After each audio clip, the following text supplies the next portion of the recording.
Aloha golfers! Welcome to Golf in the Cosmos, episode 29.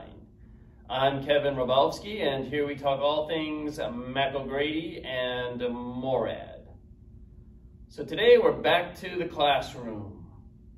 The video that I'm going to show is, I'd say, approximately 2007. I did not attend this Mac O'Grady Golf School, but someone sent me the video and I wanted to share it with you because I really enjoy these classroom discussions. In fact, if you have not attended a Mac O'Grady school, I would highly recommend you do so. If you are a student of the swing, if you are a golf professional, a golf teacher, it's invaluable. It's really, I think, a once-in-a-lifetime opportunity. Mac is very hard to get in touch with, but he still uses the email address on the Mac O'Grady Golf School website. Although he may not reply, if you're persistent and if the timing works out, I do believe he still gives a limited amount of golf schools. So this is something as a student of the golf swing, I would very highly recommend. It's invaluable. And so these classroom videos are just a glimpse of what it's like in one part of the school. So basically you're spending time hitting balls on the range, working with Mac, and then we go inside, and basically Mac is going to give somewhat a lecture. He's going to analyze the student swings and give his recommendations. Also, there's a lot of anecdotes and obviously a wealth of knowledge. So very, very, if you're a student of the swing, I would very much recommend attending. So this is something that I wanted to, again, provide the Morad audience with.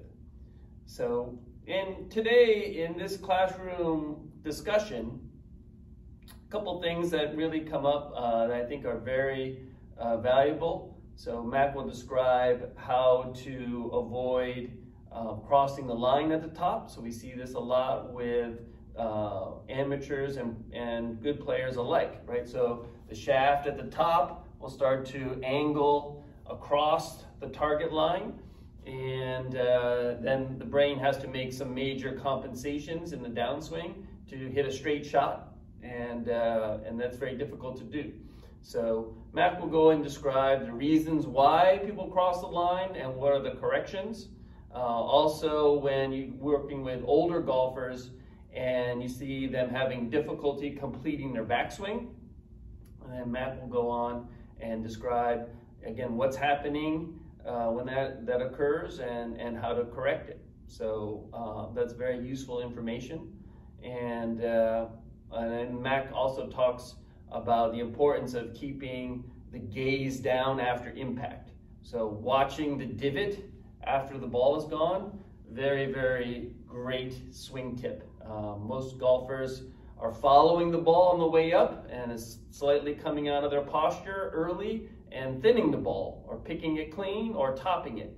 So basically, we want to make the full rotation of the hips and weight shift, recocking of the wrist, and getting the club through, but the head stays down longer, right? So when people say, you know, keeping your head down is a bad swing thought, or your gaze down, you know, so teachers will say this. And the idea is it's going to make you do this, right? So that's not what we're talking about. We're talking about the full unwinding, the full pivot of the through swing and isolating your head movement. So your head is independent of the swing, right? Instead of your head moving with the big muscles and the momentum back and forth, your head is largely independent of that process. Basically, the swing is happening underneath your chin. And of course, you know, your head can move a little bit, but we want to minimize that.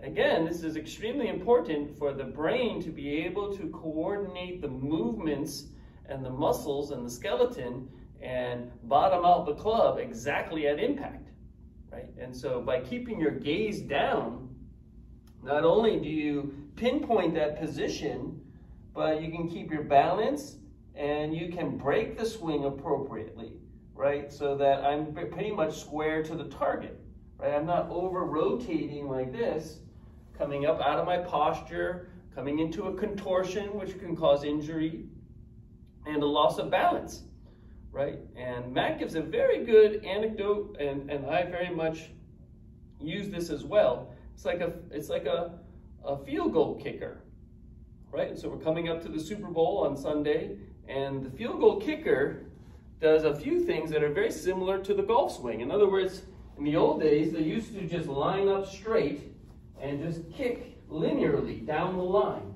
Now they stand at an angle on an arc and they approach the ball from the inside. The foot swoops back, they hit the inside quadrant of the ball, and that head stays down, right? They don't look, right? And that's for not only accuracy, but the consistency and the pinpoint of impact. And also, it takes a lot of the nervousness out, right? So, you know, Mac has a little comical edge to this, but basically, when you can keep your head down post-impact, right, you trust it, right? Then, you know, you also, you decrease the anxiety, right? Especially the pre-outcome anxiety. Right, so you know you're going to keep your head down, you're going to trust it, and there's a certain, you know, confidence that you're going to hit it straight. You know, just believing that by keeping your head down, the shot's going to go straighter, and that is a huge trust in golf. And I think that's something that everyone should explore. When I was teaching golf schools with Mac, we would have a session where the group would hit balls and not look at the result at all. So basically spending about 45 minutes to an hour where we hit all of the shots and you never see one result. Still getting the body through, still getting the club through, still pivoting, but not looking. Gaze stays down. That's the training. And if you can apply that on the course and just tell yourself, watch the divot, it's amazing, especially under pressure. So I'll leave you folks with that. Please enjoy the video. It's another great one. If you like the classroom sessions and the information, it's a wealth of knowledge. Again, if you haven't attended a Mac O'Grady Golf School, you should do it. Aloha. Now when guys have that problem, that shaft crossing up there, you got some major rerouting going on. That shaft gets crossed over here like this. Bobby Jones and Steve and those guys. They got over here like this, they got over, their shafts are crossed like this, and then one Jones came down this way. Bobby Jones took it over like this, he had the shaft right here. And then Jones was just going. Yeah, if you got the shaft crossed, he would go. Palmer too. Okay. What was up and out? That's basically a guy who becomes an arm player. So he's got to slow his body down. With the arms of dominant speed. You can play. I can play good golf. I have to do a lot of practicing, and then I have to wait for the momentum to kind of get up there, and then bring my arms back on down. Nice thing about that is that the tempo is usually good with these guys the same, because they got their arms. They kind of get up there. They kind of wait for it. And they got to wait to come back in down. Like Bob Murphy. Murphy kind of gets up there. Then comes on down. Don January played that way. Don January took it up, the shaft crossed and went down. Daly does it, right? All right. Now the hip rotation looks good. Okay. See how vertical this is here? Now the question is that normal, or is that more below backish, or what is it? Is it more normally that's straight? Pretty normal, yeah. Pretty normal, okay. Right. So now look how high that shaft's coming down the humerus. Right. Now if you get 2 or 3 irons and stuff like that, you're going to run into some problems here. It's where you hit walls. Now, you take somebody's Oh, I gone can long, hit it under the wall. and say, okay, you gotta go short, that guy's gonna feel lost, I mean, for a while, right?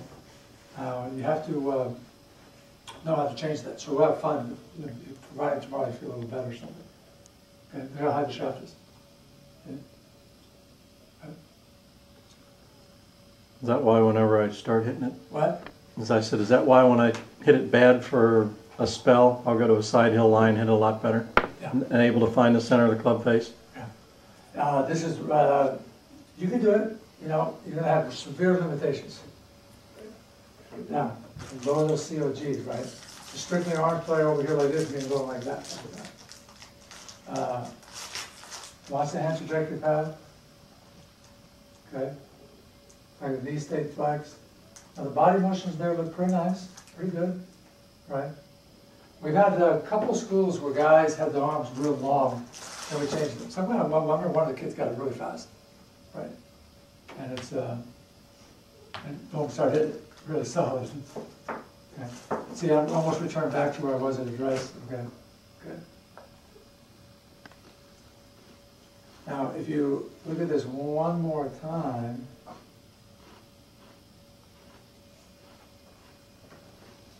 here we go.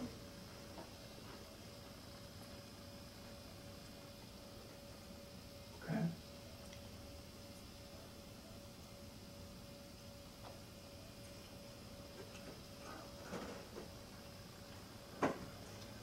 Tail wants to be down and out a little more. Follow through stuff looks really nice. Here we're upstairs at the top. I got my shoulder plane lined up here nicely. The left arm parallel to the shoulder plane. Then the right elbow flexion 90 degrees. Left wrist flat. Shaft lined up here. Right, tracing the plane line nicely. Right. Space between the right elbow and the rib cage is just right. You know, it's about 5 inches or so. Right legs, I might, depends, you can have the straight or flex a little bit more, that's okay. Everything looks halfway decent, except my mouth is open. I was going to ask about that. Is that a tension reliever? Yeah, I noticed that in other videos, because you always hit balls with your mouth open. And I thought maybe it was just to reduce tension. no, that's why I had the nose surgery, because I couldn't breathe out of my nose. I had that problem for years, but couldn't, you know, it's the second operation. I had G's coming back on here. Here, if the camera's, if I'm like 3 to 4 inches more over here like this, you're going to see stance, knees, hips, left arm all parallel each other with P5. See how that's falling backwards? See how that? Yeah. Right. Okay, there we go. All right. Here the shaft's coming down the humerus, next frame. Here towards the base. We're going to go past P6. The P6, this shaft will be parallel to the shoulders. Okay. And this finish is really good here. Now the hips get square up a little bit more. You know, there's a little stuff at the back, right? And by the way, guys, I mean, you ever have back rubs? Back rubs, not neck, back rub. You ever have them? You ever have them yet? No? Boy, who? Oh, man, they don't know. Everything shuts down right out here. I mean, you're just like this, like, when you get a muscle tear, all the surrounding peripheral muscles shut down. So there's no more tears. Then the first thing this throws the fluid in there to start, you know, get the swelling, get the blood in there. Right, try to heal the property. When the heel gets, the water gets in there right away, you know what happens? The water goes in, the water presses every path going left, back up the plane, right foot's pronated inward. You got the shaft, period, boom, right? 3/4 of the way up here, right? Arm planes parallel to shoulder plane again. Here, the left arm, where the left arm was, the back arm almost identical to each other, right? Right? Hips relatively level, right? All right, let's see what the next one is.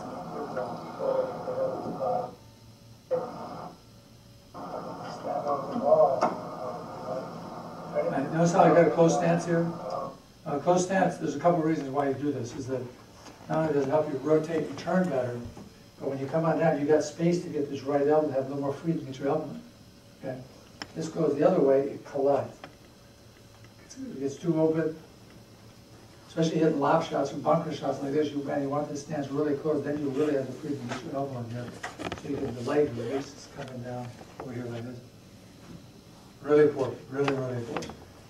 This close stance is synonymous to hooking the ball. Strong grip synonymous to hooking the ball. Close case is synonymous to hooking it. Casper had his stance close 45 degrees and hit phase all day long. Just took it right along the line here, took it inside out like that. Pretty simple. If I go CF, if I go to some CF shots, high two arm, I can just take it straight in here at P2, shafts inside here, 10 degrees. Go to the top, come on down, shafts inside 10 degrees, and go straight 10 degrees. Easy. So you actually, CFs are easier than foots. Wow. Well, yeah, close it. Okay. Easy. If I took drivers and 5 irons and everything, it's close, I mean, square stance, left-handed, my handicap will go up. I don't turn, my body doesn't turn as well. The more your right foot goes back, the easier it is to turn. So you get the high handicap, you're not turning.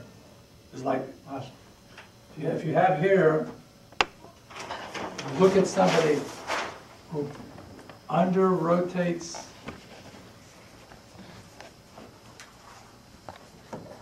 people who under rotate the shoulders.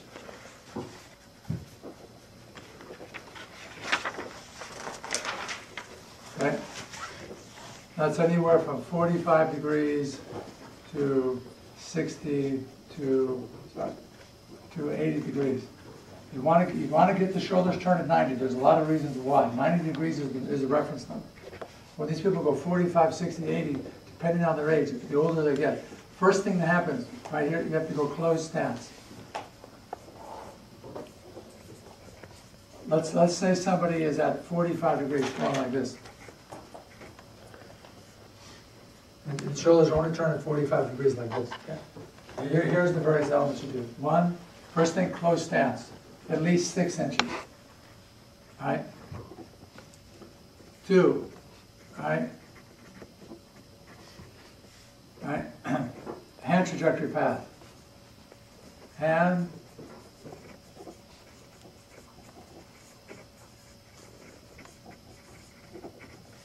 trajectory path. Okay? Inward. Inward up the plane. Okay? Now the question, the plane is flat, the shaft's flat, so it's moving more inward. Okay? Number 3 here is you have the hands remain level to the ground, P1 to P2.0. Let's say you start off at 30 inches at P1, the butt of the club. At P2, it stays 30 inches. Okay? Mandatory. Now, somebody might have their hands a little higher, it might be 32 inches. But whatever you are at P1, it's 30 inches. The butt of the club, P2, has got to be 30 inches. So maybe somebody might be taller, it might be 34 inches, and P2 is 34 inches. Okay, 4th thing here, right? All right. On the backswing, here we're talking about you have a close stance, hand trajectory path moving inward, hands stay level with the ground, P1 to P2. 4th thing, Brandon, what's the 4th thing here? You can get them, straighten up the right leg. Straighten the right leg, okay, right.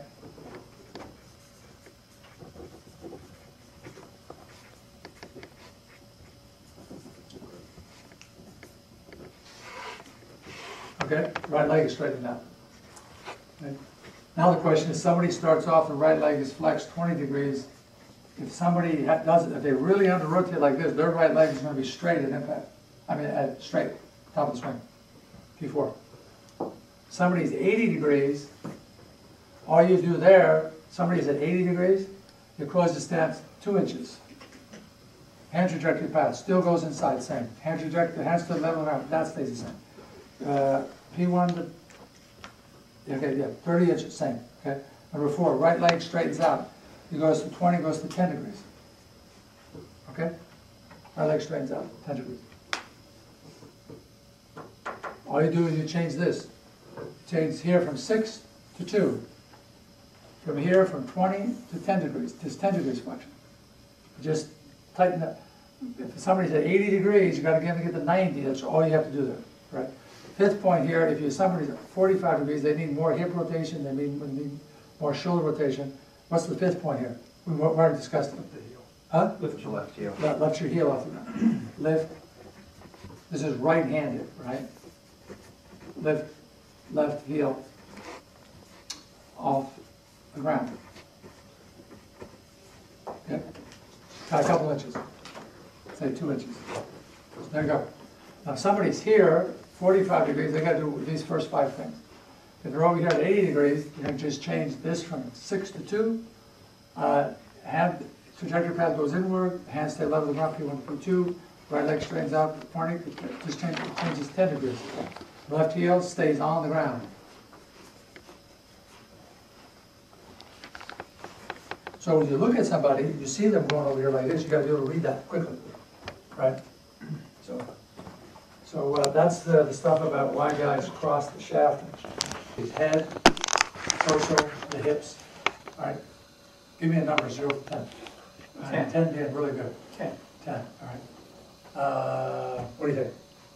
10. 10, right? Quick. I'd say about a 9. 9. What do you think? See what Decent. Quick. 8, 9. What? 9. 9? 10. Huh? 9 or 10. 10. Pretty good? Anything you that don't like? Anything? What do you think? It's good. Huh? Generally speaking, looks pretty good. Okay. All right. How about the knees and the feet? Some of you guys know about some of the models we have. How do the knees look in their positions? Right. Pretty good. Right. We have knee positions here where the knees they get way in. That's position 1. 2 is where they're slightly inside here. 3 they get out like that. Okay. Here the knees look good.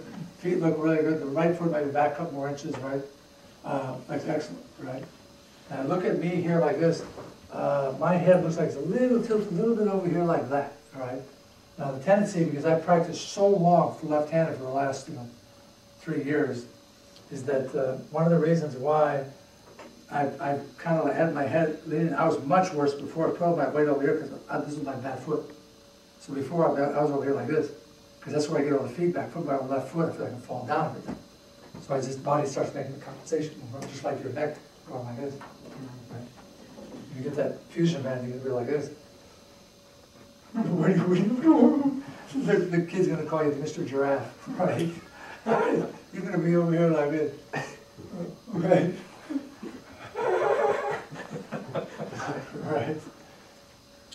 All right. So, but looks very good, very nicely here, very nice. So P1 to P2, let's check it out. Let's see what happens. All right. Okay, now where's the release point? There you go, right? Right. A little bit outside the right foot, going up a little bit, right? But the shoulder turn, the shoulder plane looks very nicely there. Okay? Oh, look how, just past P3 here, look how the hip rotation stopped. The hips have stopped moving. Watch this. Right? And watch it. Hips have stopped moving. Hardly moving. Now the arms are going independently here. Look at the hips have literally stopped moving. Left knee is not moving at all. Boys, this is non-January. Okay? Shaft dropping. See his left wrist bent like that?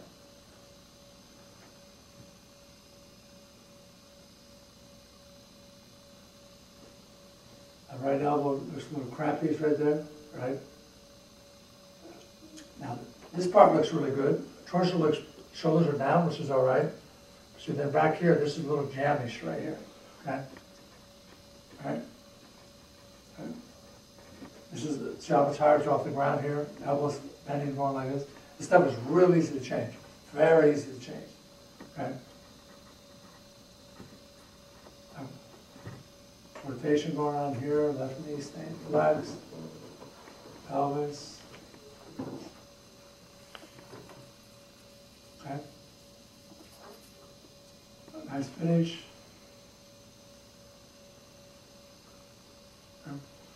You have left arm parallel to the right leg, shaft back same distance from the ground. Okay. Going to the impact. Okay. Here you got the shaft. Go back a little more front.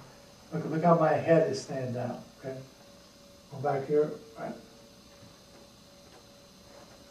Danny, you think my head's down a little bit more than last time, last week? Absolutely. What? Yeah. Yes. One of the changes we made. Ready to get down here, keep that head down and stay down. That puts more pressure in the lower spine. When they're keeping that head down like over here like this, right? I would start coming up with my head a little too soon to take some of the pressure off. So we don't want that. What? We don't want that? No, you want to keep your head down. You got to see the divot. You got to see the impact. Look at this. You got to see it. You got to stay down. Boy, Jody was so good. But here, see how my head is still down, and the momentum is going to bring my head up as I keep going. Look, I'm still staying down. Look at this. All right. Oh, all right. Now you should have seen me at this qualifying in the wide open side of these tees, man. You're absolutely. There was a guy at the San Francisco 49ers free throw kicker named Ray Worsham. You come over here like this, kick the field goal, just go like this, and go. Like this. Never look up. Never look up. One time. Never look up. There's similarities. The golf swing and field goal kickers going like this. Same thing, just going. The anticipatory anxiety. Where is it? Is my left? Am I right? Am I living? Am I dying? Am I laughing? Am I crying? All that stuff. Right? You got to sit down. Boom. Man, when I hit these drivers in this qualifying, every driver, like my chin's down here like this, I'm just going, look. And I just look up, train myself to go, the corner over there, right there. I go, I just go, look up, right there, and see the ball go. Let it go right through the window. I look up like this, look, right through it. Exactly the window, exactly what I want, right? Boy, the first one got there. Ooh, that was so good, because I could do that before. Sevi had this deal that was really fantastic. And anything about Sevi, I've talked about this is my best player.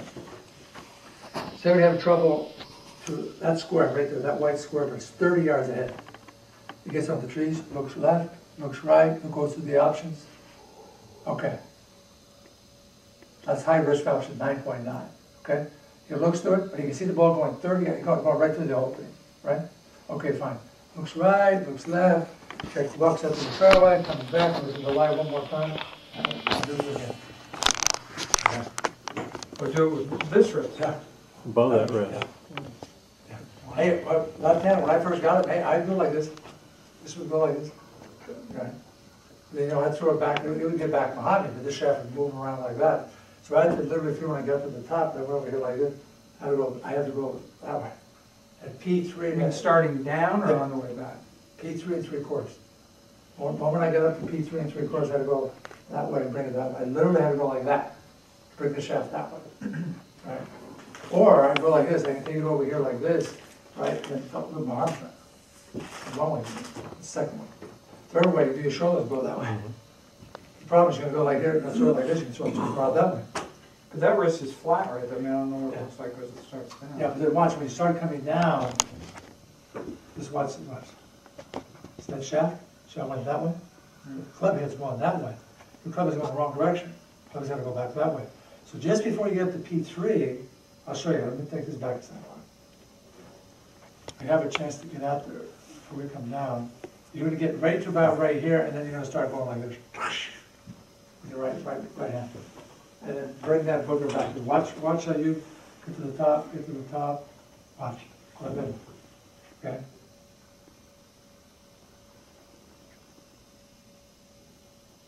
Coming out.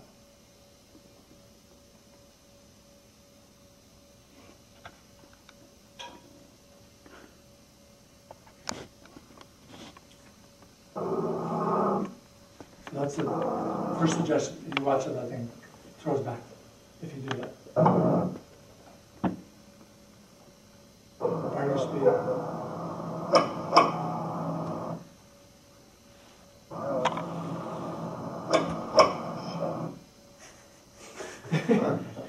No, they shake.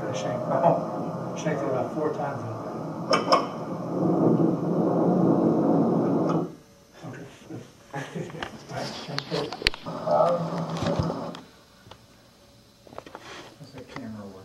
Who sang the song, Raindrops Keep Falling on My Head? Right, who was it? Huh? Was it Engelbert Humperdinck? Oh, come on. Neil Sedaka. DJ Thomas. You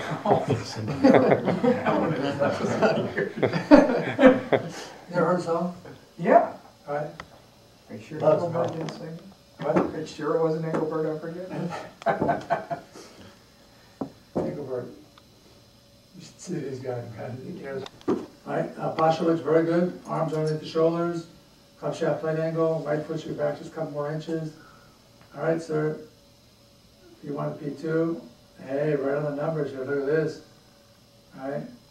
Now, Brendan had a problem. We saw before that he would go P1 to P2 is fine, and then all of a sudden, boom, then we go way inside over here like this. Okay, right. Here, last time we saw P1 to P2, once he got to P2, he had to get more flexion of the elbow. So as the elbow flexes, watch, see how it brings it up? So you got to drop your left shoulder down to compensate for that.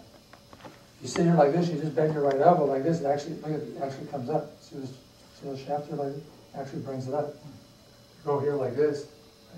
So if you go take this up, boom, this actually brings it up. The elbow starts flexing right away, and you cock the club head, right? P1 to P2 going like this. So you have to compensate that by dropping your right shoulder going down like that. And that levels it out. Now, he has to make sure that, now see how our hands are almost, look at over the outside of my left leg? See his are almost the same position? See how much lower his shaft underneath mine? Mine's more conformed. Okay, so the difference is what? What's the difference? What's caused that? It's Right on the right elbow. Right. No, somebody said what? Right elbow. Right elbow. Right elbows. My right elbow is more flexed than his. So you gotta know what causes that. So the right elbow flex is just right, you'll get it up there, trace the line, just, he's got this fine, but he's got too far inside. And he does it with the driver sometimes, and he got some problem. Look where our hands are almost the same thing. His is good, the hand trajectory path's going through the elbow, mine's inside the elbow. Okay.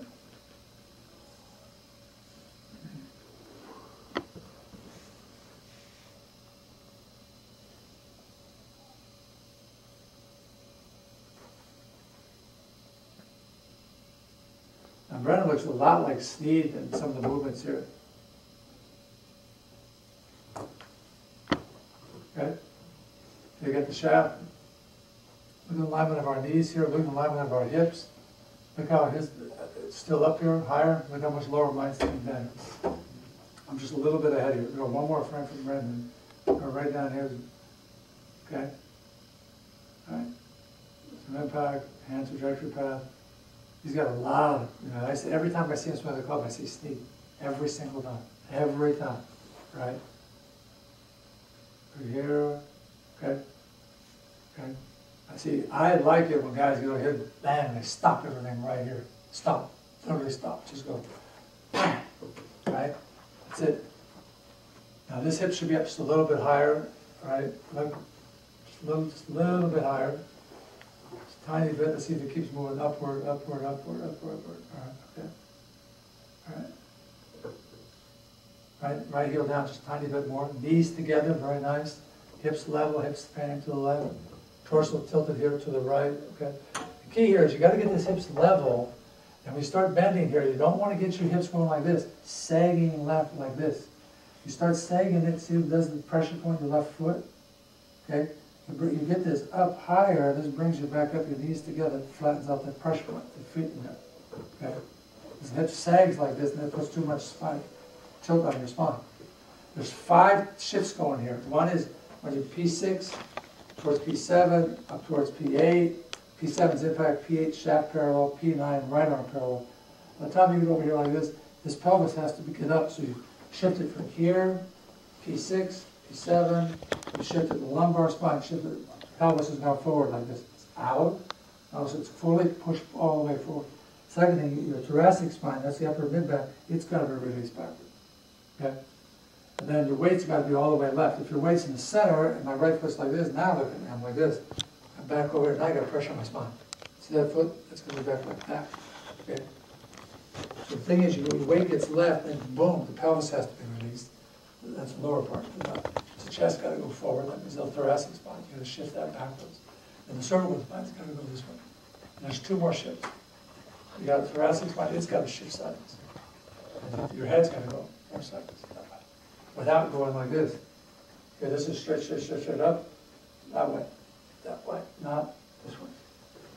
Go like here, and it's sagging too much, right? Because then this promotes, if you do that too much, pulls that left foot off the ground, and then you have degenerative disc disease. You put too much compression in there, in the lower back. You constantly keep turning, like tiger, turning. Sevi, you wanted to check, we got some pictures of Sevi, that's the first tee going like this. She's literally right angles like this. Hips right there. She's looking at the fairway. I said, hey, you gotta stop that, man. One day your back's gonna go like this. You gotta sit there and swing that club up there. Boom, stop, finish it just like that. Remember the shot he hit the last hole at St. Anne's in '88 when he won the British Open? You guys see the pictures? See him when he's hitting the second shot, he pulled the left thing in. See it tilted like here, head tilted sideways. He stops right here before he used to go all the way like that. Right? Look, you start wearing the joints out, they wear out. Okay? Take your finger across these buttons right here like this. What will happen here? Where is it down? Where's it The down? sore spot. You just keep doing it like this, you'll go all the way to the bone. You'll go all the way to the bone. You know, because systems wear out. People don't think so. So, anyways, but that alignments look very nice to the face. Very good.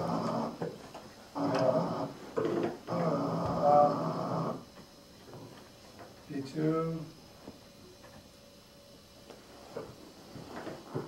Very nice. And the only thing Brendan does a little bit there, it looks like before he gets to the top of the swing, he starts coming out before he gets upstairs. It'll go like this. Looks like he's just coming right here. It looks like he's that way. You see that? You see that? You see that? You see it, right? So he has to literally almost go like this. Let take it all the way up, stop, and then come on down. That's the next thing for tomorrow. There isn't tomorrow. Hope your last guy is a Fairfield in.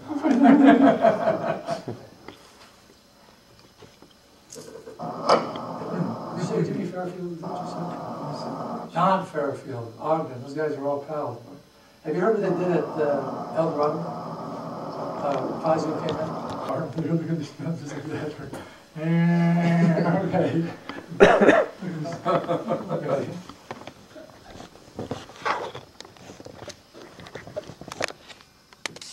Okay. Boy, there's like sneeze, mind everyone. Okay. And next frame, watch this thing come down. Not middle, but quarter. Watch this. Drop, come on up. Oh, God, stay middle. This is so sneedish, right? It's going to be just past P6 here. Just barely, very good. Shoulders, everything lined up very nice. Watch that right foot rotate inward. Come on, Brendan. Look at this. Man, that's so sneedish. Look at this guy. And he's got no confidence. Hey, take that. Take one of these sticks, hold back here, will you? Okay? Come on, he looks like, hey, I don't want to look like Snap Steve, man. I want to look like me. All right. Okay, for some of the half-step front, just on the outside. Here's the mid part right here, and here's just going up. Okay? So it's moving up here. See how mine's still going back over here? It's still got to get that stretch back. It's got to get back there more. It's got to get back more. Okay, look at it. See? Your mind's still staying. That's how quiet it is. Look at it during that time frame. See? So, you know, tomorrow you're going to go like this. You're going to get this thing up here. Like, stop it. Stop it. And try to keep it up there. Keep it up there. As you turn, try to keep it back a little bit more instead of coming out a little bit more. Right? And then it'll be very good, right? So look at it. And this is very sneedish right here. Sneed was stance, knees, hips, left arm parallel like that. If I keep if I go like this, if I go over here and keep this go up here like this, it's easy to get the left arm out here at P5. Right? Look at the angle that's sitting down. Some of you guys are standing too straight. Right? This is classic P5 right here. Okay? Okay? Down towards middle, P6 perfect, right? There we go, right on the numbers again. This textbook, man. Right through here, right through the back, pivot, one right down through. And Enrique does it like this. What are we going to do to Enrique? Huh? To wake Enrique up, right? We take a little branch and set it in the ground. We stick it in the one here. Right? Here, nice alignment. Right heel's got to stay down a little bit more. Boom. Right? Here the head is outside the right shoulder is outside the right hip. All the angles, the arm extensions, the wrist angles over here, very nice. Right? Wrist angles coming up. Right? Right? Right.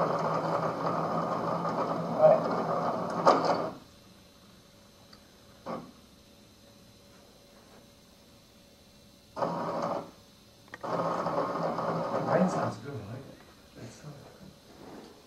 it. that the microphone, the Sony, this stuff is really good. My Panasonic, you can't, I'm 5 feet away from you, can't pick up the sounds. Okay? All right, here P1 to P2, you're looking at the level, the bottom of the clock, P1 to P2. All right? Now your chins are going to be down to a little bit more. P2 looks very good, right? COG is excellent right here. The hips, everything, Brendan, very nice. See, you can see here, your arms are just going up. You're not flexing the elbow. You're just going over here like this. Watch it. You don't see the continuation of the flexion of the elbow, right? Okay. Great shoulder turn. COGs, the hips, everything terrific. Nice, wonderful extension of left arm here. Okay. My left elbow was a little bit bentish. I wish my left arm was as straight as yours. At 85, my left arm was that straight. Because I've done so much practicing left hand, this was full knee. So now going over here, so wants to go like that. See, so I've got to extend, learn, I got to reprogram that in there, right? Okay. Very nice. Now watch his left knee. Now look at the difference. Look how beautiful. Good extension shaft from the right shoulder. Look how nice that is. Right? Terrific. Left knee here. And that left knee, bang, it's got to go right away. Starts coming down. See, it's kind of stayed in. Sneed would get this thing out so fast, right? He's getting your hip out and your left knee didn't get out fast enough, right? Now see that? See how classic Sneed is here? The elbows down, right? See it? Right? And left knee should be out. This left foot should be opened up a little more, another 10 degrees. If that left foot is out 10 more degrees, that knee moves better than that way. Okay? Right? Okay, so move past P6 here. Very nice. Now left foot's a little bit too straight there. Boom. Okay? And that right hand is too much on top. And that's a la snare. Snare we get over here like this. That right hand's got to stay a little bit more underneath there. You're losing the pressure points there. It's going to stay a little bit more inside. Keep the impact like that, and not that way. Right. What happens there, if you have it like this turns over, look at this now. This lifeline right here has to go right on the top of that joint, right over here like this. You got to keep that pressure in there like that. Right on there. That thing's got to stay there. When you come on right down through here, the impact of that pressure's got to stay here. You cannot, right hand cannot be going that way. Cannot. Okay. Okay. So that the right hand turned over just a little bit too much, and this is down here below. That should be staying up just a little bit higher, right? Okay. See how I'm over here a little bit right there? Right. Right. But nice extension, beautiful, good stuff. Nice one. The left foot should be out, open a little bit more. Way too straight here. See? It's different step. And that puts pressure on your hip also. This is too straight. What does Enrique say about He don't like it. that? Well, what's he say? He don't like it. Okay. No, so good.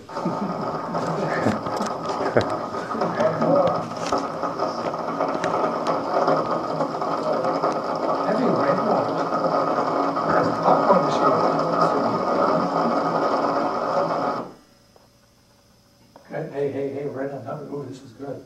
Even the raindrops are in sequence. Here we go. Okay.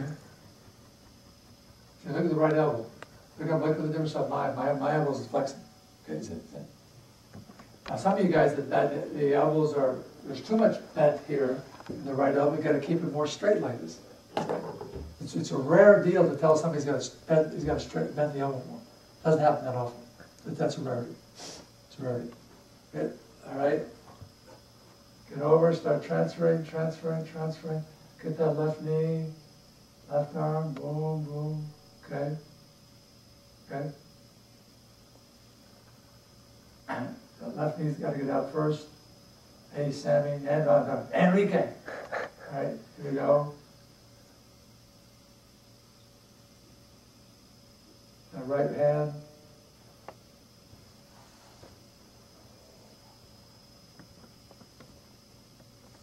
Chin should stay down just a little bit longer. The pivot, see, what he's doing very nicely there is the pivot. The pivot is bringing the arms up over here like this.